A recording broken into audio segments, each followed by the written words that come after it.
నేను వర్క్ చేయకుండా ఉండడానికి రీజన్ నువ్వే అమ్మా. నేనేం చేశానే?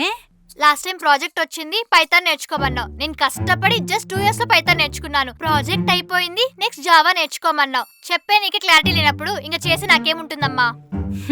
చూడు బృందా, నీతో పాటు జాయిన్ అయిన వాళ్ళందరూ ప్రమోషన్లు వచ్చి మేనేజర్లుగా, టీమ్ లీడర్లుగా సెటిల్ అయ్యారు. నువ్వు మాత్రం హైకిల్ గురించి నాతో ఆర్గ్యుమెంట్ చేస్తూనే ఉన్నావు. ఒకటి, హైకిల్ అడగటమైనా మానే, లేదంటే వర్క్ అయినా నేర్చుకో. గో. సో ఇదే నీ ఫైనల్ డెసిషనా? అవును, కంపెనీ గ్రోత్ కోసం తీసుకున్న డెసిషన్. అమ్మా అమ్మా ప్లీజ్ అమ్మా, నా హైక్ ఇవ్వమ్మా ప్లీజ్ అమ్మా, సాలరీ సరిపోవట్లేదమ్మా.